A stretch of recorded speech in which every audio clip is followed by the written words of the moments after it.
Hi, I'm Kathy Goodwin, and thank you for joining me today. I have a tip for you. Many people lose thousands of dollars when they create a website for their business. You'll even hear about people who paid $3,000, $4,000, $5,000, or even $10,000 or more, which is fine if they got what they wanted and needed. But the truth is, many of them get a website that does not attract clients, that does not get traffic, and doesn't even earn back the investment they made in their website. So here's your first tip to have that not happen to you. Buy your own domain name and sign up for your own hosting service. Let me explain what I mean. Your hosting company is where your files reside and how they get shared with the world. If I did not have a hosting company, I would have a website and nobody would ever see it. That's what it amounts to. The hosting company is what stands between your website and the rest of the world. My hosting company is HostGator, budyourl.com/GoGator, and another good one is Bluehost, budyourl.com/GoBlue. And these are excellent websites for small companies, and I know million-dollar, multi-million-dollar companies that use these sites. I am an affiliate. I do get a commission when you sign up for either using these links. You can go directly to those sites and you'll pay the same amount. Now, if you would like, you can go on the internet and check hosting companies because they're really important because your hosting company, as I said, is between your site and the world. So if your host goes down, then you have really no website as far as the world is concerned. So you can Google the following phrase, best WordPress hosting companies for 2014 or 2015 or whatever year you like. That will come up, produce a list. This is an example of one you can look up, hostingreview.org/WordPress. And you'll see I encourage you to consider only WordPress hosting companies because in a future video I will tell you why every site should be in WordPress for most entrepreneurs. For one domain, you can expect to pay $4 or $5 a month, and you should get 24/7 support. Remember those numbers. Those are important. Do not accept a deal of $20 to $50 a month for hosting, even with updates. You rarely need updates. You really can get by. A lot of the things people promise they'll do for you are included in your hosting for $4 to $5 a month. So I would say do not accept this deal. Here's an example. You may see a deal that says free website, just pay $50 a month hosting for 2 years. Okay, well, at least $40 of that 50 is more than you would be paying for 24 months. In other words, you would probably be paying really $4 or $5 a month, at the most $6 or $7. So this is conservative. You're paying $40 a month more than you need to for 24 months. And your site really costs $960. If you multiply 40 by 24, that's what you get. You pay $960. It's actually probably more because if you're paying $5 a month, then you're really paying $45 a month more, and your website costs over $1,000, which is fine if that's what you want to pay for your website. But there are probably options with more flexibility elsewhere. Even more important, when you turn over your hosting and your domain name to a web developer, you risk losing your online real estate. It's really like buying a house and saying to the real estate agent, hey, just register it in your name and that's fine. I'll just own it and live in it. It doesn't work that way. Here's a horror story.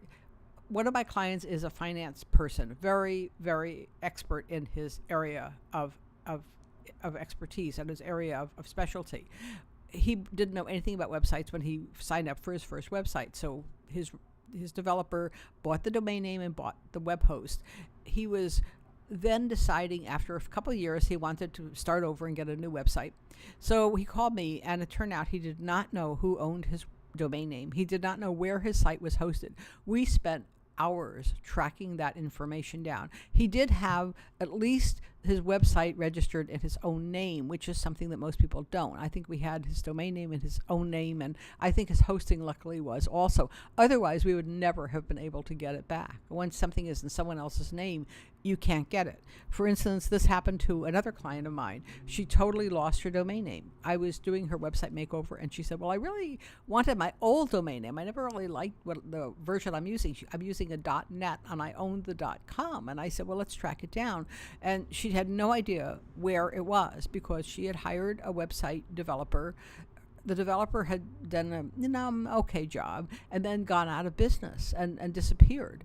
Meanwhile, the developer had owned the domain name and sold it or forgot to renew it or whatever she did. But this website name, the website domain name, was picked up by what we call a link farm. What that means is someone who buys domain names cheap and then expects to sell them at a much higher price. This is perfectly legitimate and legal.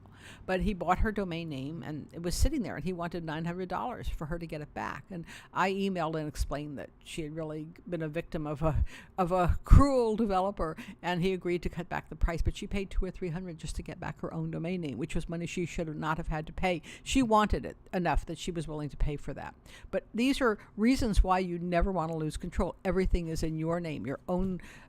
You sign up for it, you have your sign-on, you have your own passwords, your own credit card number. And that's important because in both of these cases, in order to claim your domain name and your host, a lot of times if you don't remember your sign-up, if someone did it for you, they'll say, okay, well, what credit card did you use to register it? And you need the last 4 or last 5 of the credit card. And chances are your developer will not have that information.